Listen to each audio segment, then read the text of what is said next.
한국 불교의 아름다움에 대해서 논할 때 가장 중요한 대상 중에 하나가 바로 불교 조각입니다. 우리나라 불교 조각의 큰 흐름에 대해서 개괄적으로 말씀드리면은 삼국시대에 이제 불교가 처음 들어오죠. 4세기 때 고구려와 백제에서 불교를 공인하게 됩니다. 그러면서 이제 본격적으로 불교 미술이라는 게 이제 만들어지게 됩니다. 고구려 같은 경우는 영가 7년명 금동보살상이라고 하는 아주 유명한 불상이 있습니다. 교과서에도 나오고 개론서 보면 다 나오는 그런 불상입니다. 그 불상의 특징을 보면은 옷을 입고 있는데 옷이 옆에 날개처럼 퍼져 있습니다. 날개처럼 퍼져 있고 제비꼬리처럼 여기가 끝부분이 이렇게 잘려져 있습니다. 그러한 불상의 옷주름 같은 경우는 이제 북이불상에서 많이 나타납니다. 그렇게 삼국시대 불상들 중에 고구려 같은 경우는 북중국의 영향을 많이 받고, 백제의 불상을 예로 든다면 대표적인 불상이 서산마의 삼전불이 있습니다. 서산마의 삼전불 같은 경우는 중국의 또 역시 남조의 불상을 영향을 많이 받았다 이렇게 알려져 있기도 합니다. 이렇듯 삼국시대 불상은 중국의 영향을 굉장히 많이 받게 됩니다. 그러다가 이제 통일신라가 되면은 고구려 백제 자체적인 어떤 불교의 발전과 신라의 어떤 불교의 발전이 이제 합쳐지게 되고, 통일신라 8세기쯤 되면은 이제 석굴암이라고 하는 다른 어떤 중국의 당나라와 비교해도 뛰어나다고 말할 수 있을 정도로 굉장히 훌륭한 불상이 만들어지게 됩니다. 8세기쯤 되었을 때 우리나라 이제 불교 조각, 특히 이제 불상의 절정기라고 말씀드릴 수 있습니다. 석굴암 본전불 같은 경우는 세계사적으로도 아주 중요한 위치를 차지하고 있는 그런 이제 불교 조각이 됩니다. 비례와 조아미가 절정에 이른 불상 조각이 8세기 통일신라에서 등장하게 됩니다. 9세기부터는 이제 불교가 점령 지역뿐만 아니라 이제 고구려 백제 지역, 특히 이제 백제 지역의 점령 지역으로 확산되면서 많은 사찰들이 이제 백제 지역에서도 신라 사찰이 만들어지게 됩니다. 경주나 경주 외곽뿐만 아니라 지방 경주 입장에서 보았을 때도 외곽 지역에서도 많은 사찰들이 만들어지고 9세기가 되면은 더 전국적으로 확산이 되게 됩니다. 그러면서 이제 많은 불상들이 등장하게 되고 다양한 시도들이 이제 불교 조각에서 나타나게 됩니다. 그러다가 이제 후삼국 시대가 되면은 통일신라 시대가 막을 내리게 되고 골품제 시대 속에서 살았던 그런 사람들의 관념이 변하게 됩니다. 지금 엄격한 계급 질서 속에서 살았던 사람들의 관념이 이제는 호족의 시대가 됨으로 해서 누구든지 이제 왕이 될 수 있고 힘이 있는 자가 세상을 지배할 수 있는 그런 세상이 됩니다. 그러면서 이제 고려시대 불상이 새로운 모습으로 이제 등장하게 됩니다. 고려시대 불상은 통신라 시대 불상과 비교해서 다양한 변화를 보여주고 있습니다. 대표적인 게 이제 고려시대 거석불들이 있고요. 또 한편으로는 오늘 말씀드리는 탑정공양보살상이 있습니다. 특히 이제 고려시대 불교 조각이 연구자들 간의 이견 차이, 견해 차이가 굉장히 많이 나는 그런 시대입니다. 특히 고려전기가 그렇습니다. 그 이유가 뭐냐면은 이제 정확하게 이제 조송 시기의 기준이 될 수 있는 기준이 될 수 있는 명문이 있는 불상이 굉장히 적고요. 그리고 또 한편으로는 지방에 따라서 다양한 양식들이 이제 등장하게 됩니다. 그렇기 때문에 이제 보는 시각에 따라서 조송 시기를 판단하는데 시각 차이가 많이 존재하고 있습니다. 대표적인 예를 든다면은 충주에 가면은 이제 미륵대원이라고 불리는 미륵리사지 석불입상이 있습니다. 충주 미륵리사지 석불입상 같은 경우는 그동안의 연구 성과에 의하면은 한 10세기 초 고려의 건국과 더불어 만들어졌다 이렇게 알려져 있었는데, 근래 연구 성과는 11세기 후반 또는 12세기 초반, 11세기 후반경에 처음으로 창건됐다 이런 연구 논문이 나오기도 합니다. 파주 용미리 마애불상 같은 경우는 그동안 11세기 고려시대 석불로 알려져 있습니다. 교과서에도 이제 고려시대 석불로 이렇게 소개가 되는 그런 중요한 불상입니다. 그런데 이제 최근에 연구 성과를 보면은 조선시대 때 한명회가 참여해서 만든 불상이다. 뭐 이렇게 주장하는 그런 논문도 나오고 있습니다.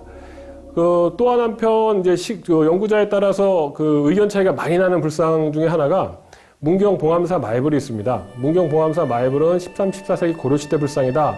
아니면 통일신라 시대까지 올라간다. 이런 의견들이 있는데, 최근의 연구 성과는 조선시대, 조선 후기에 만들어진 마애불이다. 이렇게 같은 불교 조각을 연구하는 연구자임에도 불구하고 연구자에 따라서는 불상을 바라보는 시각이 뭐 10년, 20년, 뭐 한 세대 정도 차이가 아니라 뭐 100년, 200년, 심지어는 300년 이상 차이 나는 의견을 제시하는 그런 다양한 이견들이 고려시대 전기 불교 조각에서는 다양한 이견들이 나오고 있습니다.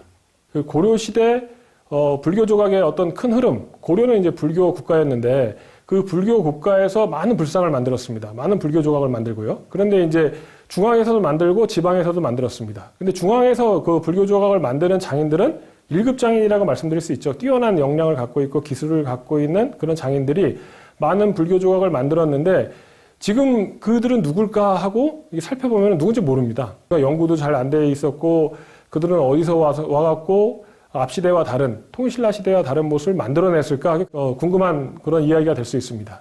그런데 그 해답을 우리가 어디서 찾을 수 있냐면은 바로 탑정공양보살상에서 찾을 수 있습니다.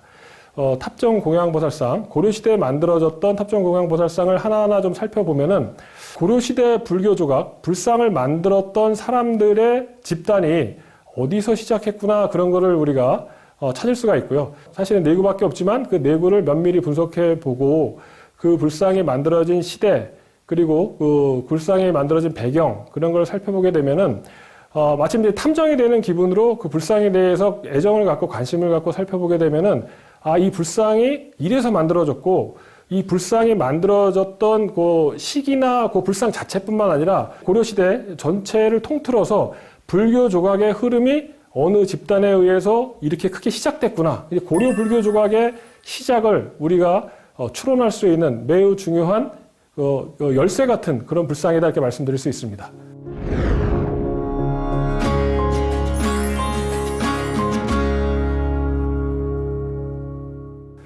그럼 지금부터 하나하나 좀 살펴보게 되면요. 그럼 탑정공양보살상이 뭐냐 하면은 탑 앞에 무릎을 꿇고 있는 공양상입니다. 탑 앞에 무릎을 꿇고 있는 공양상이 그러면 고려시대 처음 등장이냐? 그렇지는 않습니다. 탑 앞에 무릎을 꿇고 있는 공양상은 언제 처음 등장하냐면은 통일신라 시대 때 처음 등장합니다. 고려시대 그 석불 중에서 탑 앞에 무릎을 꿇고 있는 공양보살상은 굉장히 많습니다.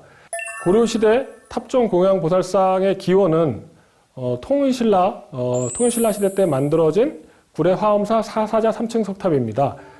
구례화엄사 사사자 3층 석탑은 지금 이제 불교 조각, 그 앞에 불교 조각과 더불어 불교 건축이라고 할 수 있는 석탑, 그게 한 세트로 만들어졌습니다.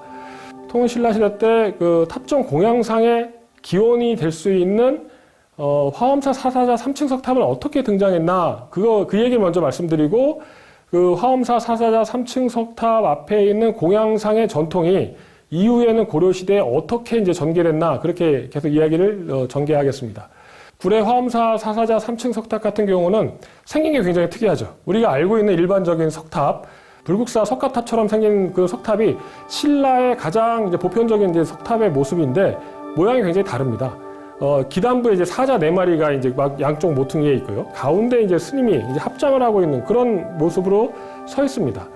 그럼 이런 석탑이 어떻게 등장했을까? 역시 석탑의 흐름에 대해서 개괄적으로 간략히 말씀드리고 이제 공양상에 대해서 말씀드리겠습니다. 우리나라 석탑은 백제 사람들이 처음 만들었습니다. 7세기 때 익산 미륵사지에 익산 미륵사를 만드는데 무왕 때죠. 목탑을 가운데 만들고 양 측면에 석탑을 만드는데 아마도 목재가 부족해서 그랬을 것 같습니다. 그래서 목탑을 모방해서 석탑을 만들게 됩니다. 우리나라에서 처음 만들어진 석탑이다 보니까 석탑이 목재 부재를 전부 다 그대로 돌을 깎아서 만들어서 그걸 조립해서 익산 미륵사지 석탑을 만듭니다. 그런데 이제 복잡하게 만들었죠. 그런데 그 다음에 곧이어서 부여 정림사지 석탑이 기존에 만들어졌던 복잡함을 다 이제 쳐내고 단순하게 엑기스만 뽑아서 돌로 만들었음에도 불구하고 펄럭이면 날아갈 것 같은 모양의 탑을 만들게 됩니다. 이렇게 저도 이제 그 부여의 답사를 가서 정림사지 석탑을 가만히 쳐다보고 있으면은 이 탑이 조금 이따 날아갈 것 같은데 뭐 그런 느낌도 받습니다. 탑만 보면은 백제 같은 경우는 망할 수 없는 나라가 망했구나 이런 느낌을 받게 됩니다. 무슨 말씀이냐 하면은 불교 미술이 이제 백제 침략 때 불교를 공인하고 점점 이제 발달을 합니다. 근데 불교 미술의 정점에 부여 정림사지 석탑이 딱 서 있습니다. 그런데 외부의 나당결합권의 공격으로 백제가 이제 멸망하게 되는 거죠. 백제는 문화적으로 최고 전성기에 외부의 어떤 강력한 힘에서 멸망했구나. 뭐 저는 그 탑을 보면서 혼자 그런 생각을 하고 있습니다. 아무튼 그러한 어떤 백제에서 석탑을 만들어내는 전통이 통일신라가 이어받게 됩니다. 그 삼국시대가 끝나고 660년 백제가 멸망하고 고구려가 멸망하고 나당 전쟁에서 신라가 이제 최후의 승리를 하게 됩니다. 그 최후의 승리를 하고 나서 신라가 삼국 통일을 기념해서 만들어낸 석탑이 가문사지 3층 석탑입니다. 가문사지 3층 석탑은 굉장히 유명한 석탑이죠. 유홍준 선생님의 나의 문화유산 답사기 1권의 표지 모델로 됐던 석탑입니다. 대중들에게도 많이 알려진 석탑이고요. 근데 막상 가서 보면 놀라는 게 그 크기에 압도당합니다. 일반적으로 이제 사찰에 있는 석탑들 보다가 가문사지 석탑 앞에 서면은 와, 우리나라에서도 이렇게 거대한 석탑을 만들었단 말이야 하고서 놀랄 정도로 굉장히 큰 석탑을 만들게 됩니다. 그런데 여기서 문제가 생기게 됩니다. 어떤 문제냐면은 석탑이 너무 크게 큰 거죠. 그런데 8세기가 되면은 고구려 백제 신라가 이제 그 통일되고 나서, 신라에 의해서 삼국이 통일되고 나서 갈등 관계가 이제 한 세대 이상 지속되게 됩니다. 그 갈등 관계가 해소되고 8세기 중엽쯤 되면은 이제 신라가 이제 날개를 달게 되는 거죠. 바로 이제 문화의 힘이 다시 한번 이제 터져 나오는데 대표적인 작품이 바로 불국사와 석굴암입니다. 특히 이제 불국사에 보면은 석가탑이 있습니다. 그 석가탑은 가문사지 3층 석탑보다 규모가 이제 확 줄어들었습니다. 왜 이렇게 줄어들었을까 하면은 이제 8세기 때부터는 사찰들이 신라뿐만 아니라 신라 외곽으로도 삼국 통일 이후에 백제 지역으로도 사찰들이 만들어지고 많은 석탑들이 세워지기 시작하게 됩니다. 이제 신라 외곽에도 이제 사찰이 만들어지고 석탑이 세워지니까 가문사지 3층 석탑처럼 그런 거대한 탑을 새롭게 만들어지는 사찰마다 세울 수가 없는 거죠. 그러다 보니까 규모를 좀 줄입니다. 규모를 줄이고 이제 새로운 사찰의 보급형 석탑은 이런 모양이야 하고서는 이제 새로운 샘플을 이제 제시하게 되는 거죠. 그래서 이제 석가탑이 학계에서는 그걸 정형기 석탑이라고도 부르게 됩니다. 일종의 KS 마크 붙어 있는 석탑이다 이렇게 이해하시면 되고요.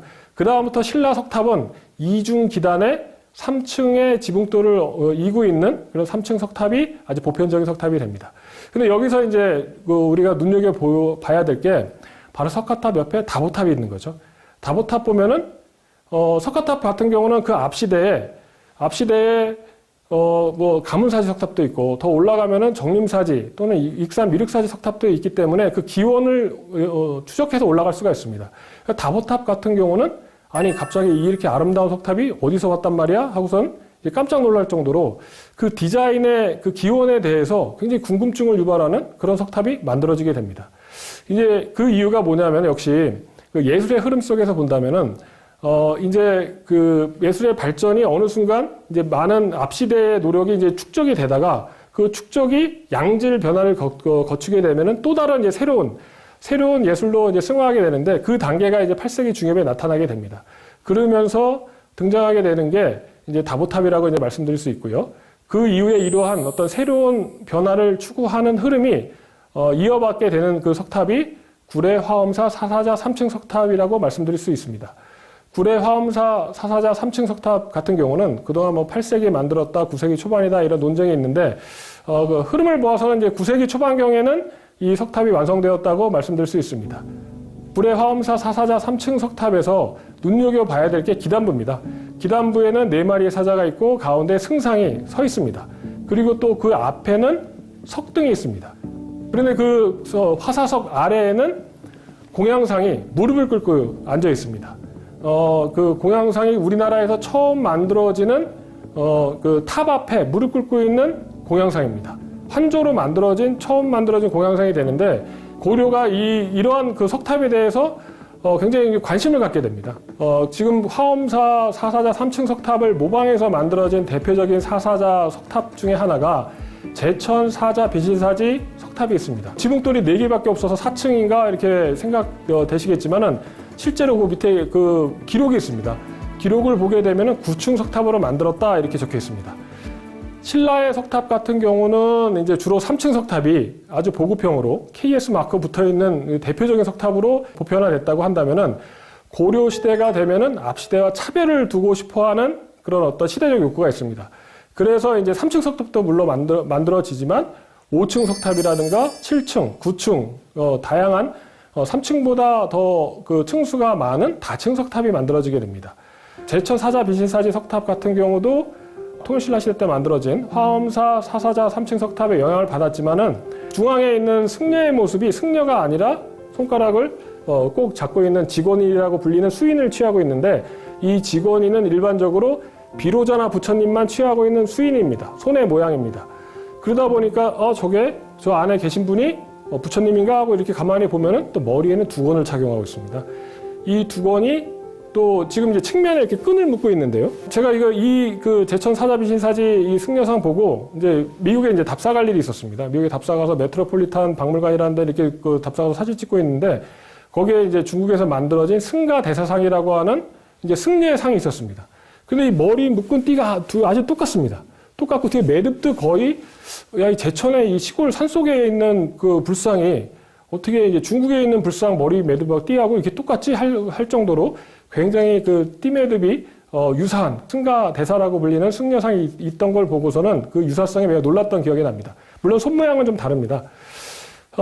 여기서 알 수 있는 거는 고려시대 불상도 그렇고 석탑도 그렇고 특징은 앞시대 통일신라 시대 전통을 충실히 모방하려고 노력하지만 나름대로 그 시대적인 어떤 욕구, 앞시대와 차별을 두고자 하는 욕구도 드러내고 또한 중국의 승가대상이 굉장히 유행했었던 그 국제성을 흡수를 하는데 그냥 개경이라든가 중앙에서만 흡수하는 게 아니라 월악산 산꼭대기 산속 깊은 곳에 있는 제천 사자 빈신사지 석탑에서도 당시에 국제성을 엿볼 수 있을 정도로 다양함을 석탑에서 느낄 수 있습니다. 근데 여기서는 아직까지 발굴 조사가 안 돼갖고 공양상이 있었는지 없었는지는 지금 현재는 눈에 확인할 수 없지만은 발굴 조사를 통해서 찾아질 수 있는 그 가능성이 있다 이렇게 말씀드릴 수 있습니다.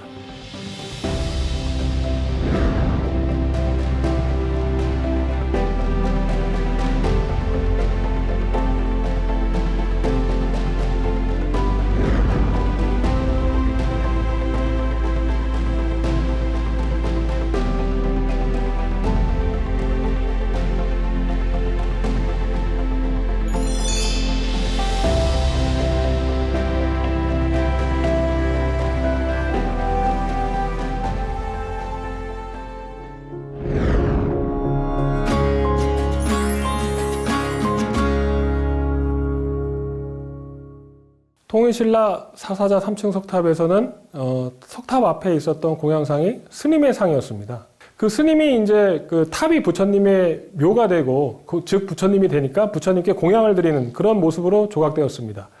고려시대가 들어와서 사자 석탑의 전통을 이어받아서 사사자 석탑들이 만들어지기도 하고요.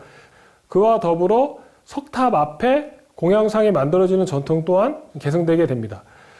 그러면은 고려시대에 들어와서 탑 앞에 등장하는 그 공양상 중에서 1호 공양상은 어디에 있을까 살펴보면은 논산 개태사에 있습니다. 논산 개태사에 가면은 후삼국 통일을 기념해서 태조 왕건이 936년에 만들어 놓은 거대한 개태사 석조 삼전불상이 있습니다.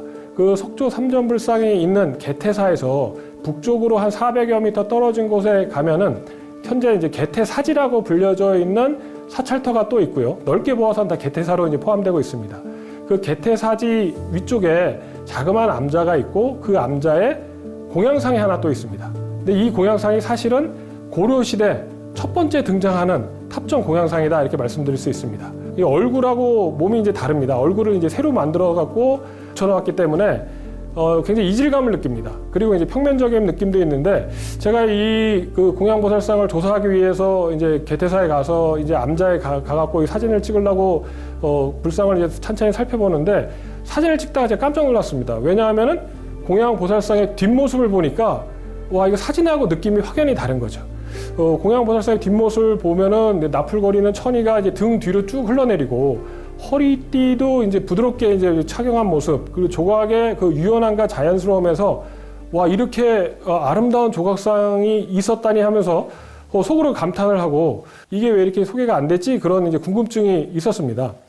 그래서 이제 이 개태사 석조 공양 보살상에 대해서 좀 살펴봐야지 하고서 이제 공부를 좀 시작했는데 먼저 궁금증이 드는 게 있었습니다. 앞 시대에는 이게 분명히 이제 탑 앞에 무릎을 꿇고 있는 공양상이기 때문에 통일신라 시대 때 만들어 놓은 화엄사 사사자 3층 석탑을 모방해서 만들었는데 왜 그러면은 공양상은 그냥 승상으로 만들면 되는데 갑자기 이제 보살상으로 만들었을까? 보살상하고 승상하고 차이점이 뭐냐 하면은 복식을 어떻게 착용하고 있는지 자세히 보면 알 수가 있습니다. 화엄사 공양상 같은 경우는 스님이 입는 일반적인 대의 큰 옷을 이제 착용하고 있고요. 개태사 공양상 같은 경우는 천의를 착용하고 있습니다. 나필거리는 이제 천조각 같은 걸 몸에 걸치고 있는데요. 이 보살상 역시 그 5층 석탑 앞에 무릎 꿇고 앉아 있었던 탑전 공양상이라는 것을 알 수가 있습니다.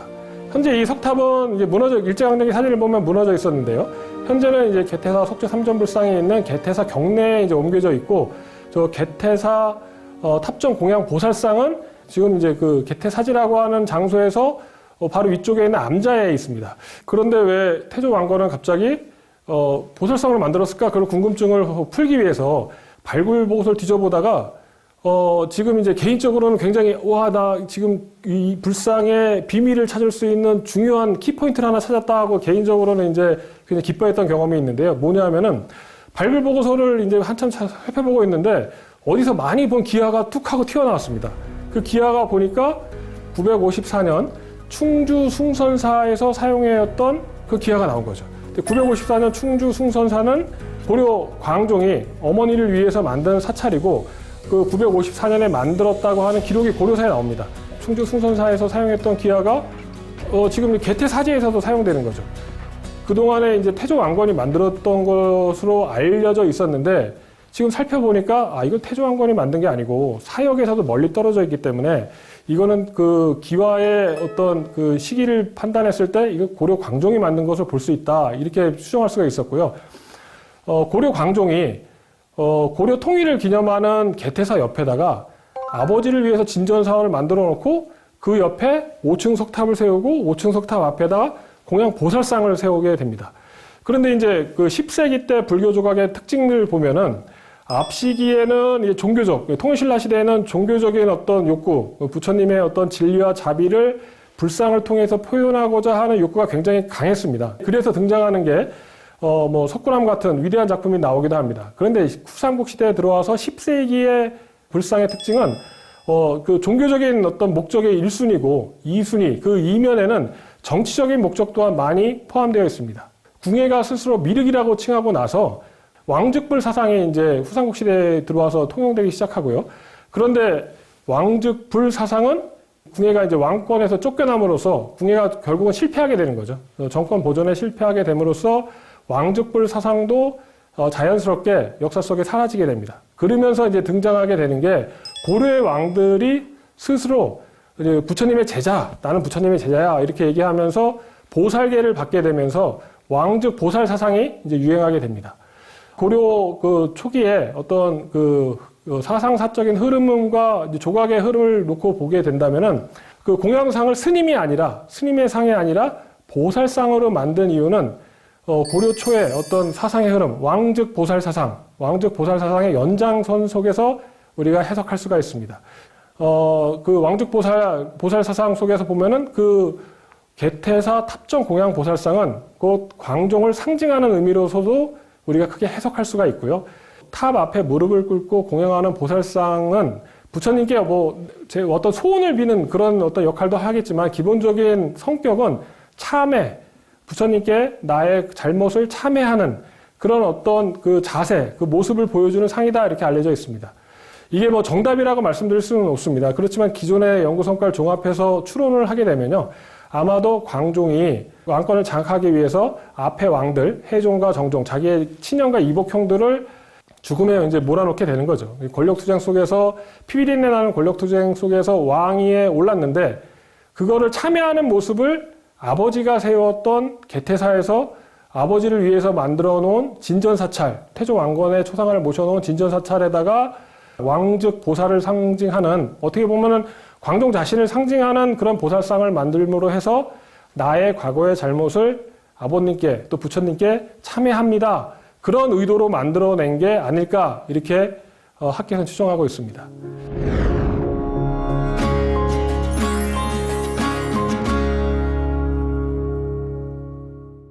개태사에서 고려시대에 처음 등장하는 탑정 공양보살상, 우리나라에서 처음 등장하는 그 탑 앞에 무릎 꿇고 있는 공양보살상이 처음으로 등장했는데, 그 다음에 공양보살상들이 어디서 등장하냐 찾아보면은 고려의 어떤 불교 조각의 흐름, 불상의 흐름을 주도했던 세력이 어디 출신이고 어디서 왔구나 그런 거를 알 수가 있습니다. 답을 좀 미리 말씀드리면 강원도 출신들이 사실은 고려 불교 조각의 초반기의 흐름을 주도했다 이렇게 말씀드릴 수 있습니다. 다음에 살펴볼 게 강릉 신복사지 석조 공양보살상입니다. 강릉 신복사지 석조 공양보살상을 자세히 보시면은 굉장히 입체적으로 만들었습니다. 얼굴도 지금 공양보살상 보면 머리에 보계라고 하는 팔각형의 모자를 쓰고 있고요. 머리 위에는 이제 보관을 쓰고 있고요. 보관 위에 뚜껑처럼 올려둔 게 있습니다. 보계라고 하는데 등에 보계를 갖고 왔다 아니다 이런 논쟁이 있지만 원래 강릉 신복사지 석조 공양보살상을 위해서 만든 것 같습니다. 여기서 자세히 보면은 또 대자가 굉장히 특이합니다. 일반적인 불상들은 대자를 평평하게 만들고 그 위에 별도의 불상을 만들어서 그 대자 위에 올려놓습니다. 그런데 이제 강릉 신복사지 석조 공양보살상을 보면은 둥그런 방석 위에 보살상을 만들고 그 보살상을 방석재 대자에 꽂아놓은 그런 형태로 조각을 했습니다. 여기서 우리가 알 수 있는 게 그 고려시대 불교 조각의 국제성 또한 우리가 알 수 있다 이렇게 말씀드릴 수 있습니다. 당시 고려와 많은 교류를 했던 중국의 5월이라는 나라에서 만든 불상에서 보면은 이런 식의 이제 조각 방법이 있습니다. 지금 이제 강릉이라고 하는 우리나라 동쪽 끝에 있는 마을인데 그 마을에 있는 그렇게 크지도 않은 사찰 속에 만들어진 공양보살상인데 거기에 이제 그 중국에서 유행했던 불상 조각 양식이 반영되어 있죠. 또 한편 이제 여기서 중요하게 봐야 될 점이 강릉 신복사 보살상 가만히 보면은 턱이 굉장히 두툼합니다. 일반적으로 이제 사람 얼굴 보면은 머리칼 나는 이 발제선에서 코까지 이게 2라고 한다면은 코에서 턱까지 한 1 정도 되죠. 2대 1의 이제 비례를 보이는데 강원도 지역에 만들어진 보살상 같은 거 보면은 이 머리부터 코를 기준으로 이마와 턱의 비율이 1대1로 만들어지게 됩니다. 그 대표적인 보살상이 고려에서 가장 아름다운 보살상 중에 하나다 이렇게 알려져 있는 강릉 한송사지 보살상 같은 경우가 대표적으로 턱이 발달되어 있는 이런 형태를 만들어 놓고 있습니다. 이 고려 초기의 이제 보살상인데요. 지금 강릉 한송사지 보살상 같은 경우는 대리석으로 만들었습니다. 재료 자체도 굉장히 드문 그리고 굉장히 귀한 소재를 바탕으로 이제 만들었고요. 이러한 뛰어난 작품을 만든 사람들이 이제 강릉 지역에서 활동했던 사람들입니다. 이러한 사람들이 후삼국 시대 때 궁예를 쫓아갖고 강릉 지역 사람들이 이제 후고구려 지금의 철원까지 가갖고 후대 태봉이라고 불리는 나라 만들고 거기서 이제 주요하게 활동을 하고요. 그 사람들이 이제 고려 태조가 고려를 건국하고 나서 후삼국 통일하고 나서도 중앙정부에서 계속 활동을 합니다. 그 사람들이 이제 국가의 명을 받으면 지방으로 파견이 되는 겁니다. 그래서 이제 개태사 석조 삼전불 입상 만들어 이제 태조왕건이 이제 명령을 하면은 그 후삼국 통일을 기념해서 괴력과 힘이 넘치는 아주 힘이 넘치는 멋있는 불상, 아주 굉장히 당당한 불상을 고려의 통일을 기념해서 만들어 놓게 됩니다. 그리고 그 사람들이 여전히 중앙정부에서 활동을 하다가 고려 광종이 야, 아버지를 위해서 나의 참여하는 모습 하나 그 개태사지에다가 하나 만들어야겠다 하면은 그러면 이제 참여하는 모습에 공양 보살상을 이제 만들어 놓게 됩니다.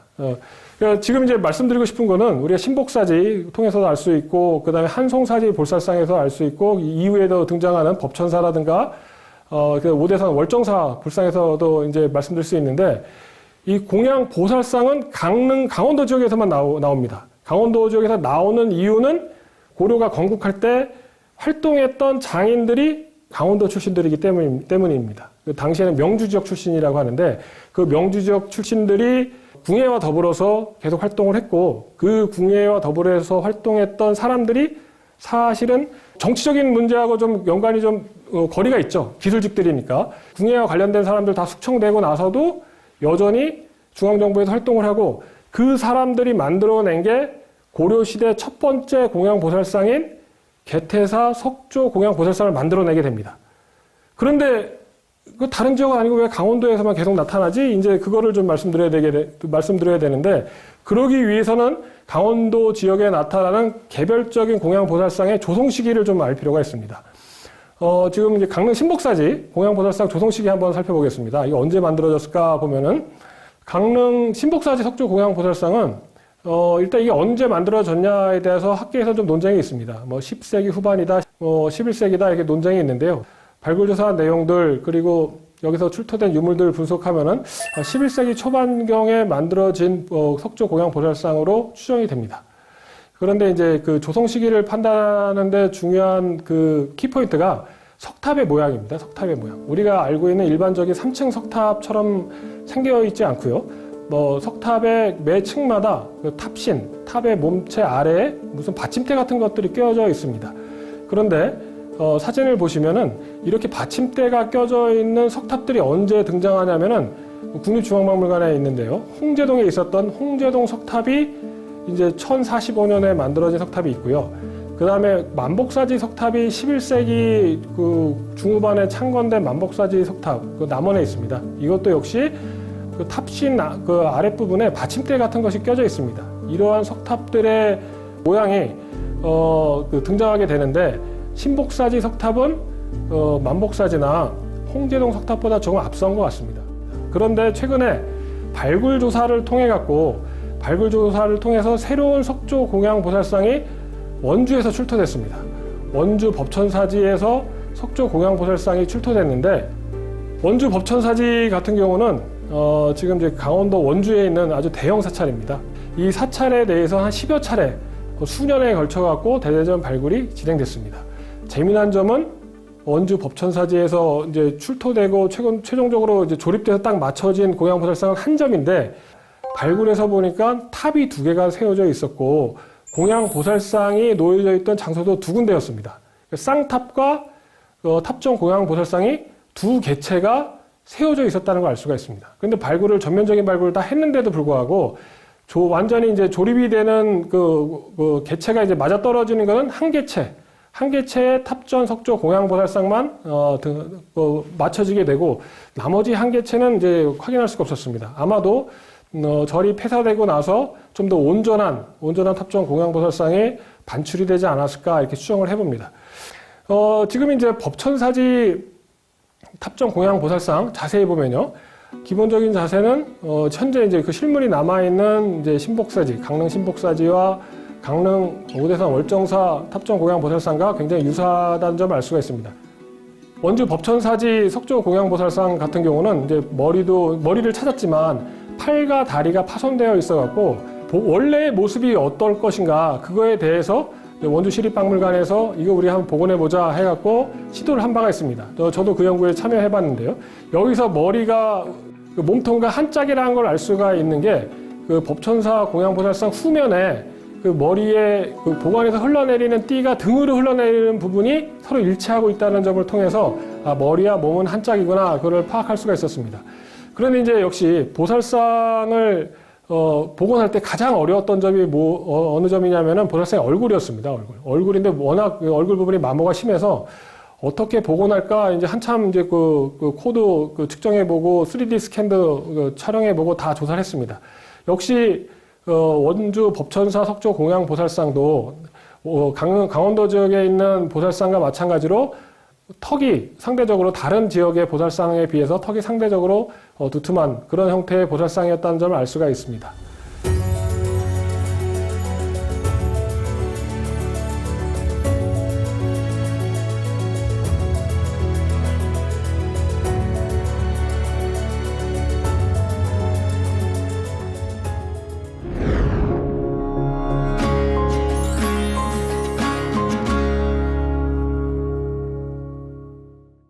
고려시대에서 마지막으로 등장하는 것이 그 탑정공양보살상 중에서 현재까지 알려진 바에 의하면은 월정사 탑정공양보살상이 됩니다.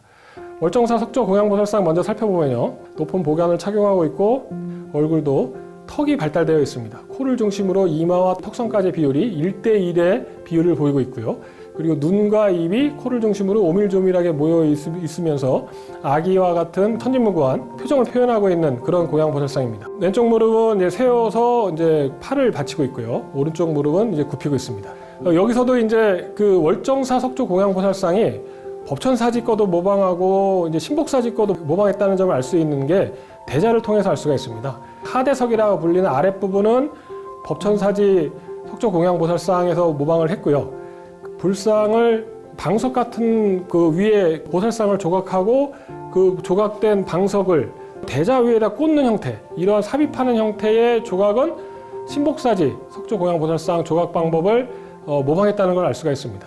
모방했던 흔적들을 통해서 알 수 있는 바와 같이 조송 시기도 신복사지나 아니면은 그 법천사보다 뒤에 만들어졌다는 걸 알 수가 있습니다. 그 신복사지 같은 경우는 11세기 초에 만들어진 것으로 추정이 되고, 법천사지도 11세기 전반기에 만들어졌다고 한다면은 월정사 석조공양보살상은 이게 불교 미술사에서 가장 조성 시기가 논쟁이 가장 많은 그런 작품이 됩니다.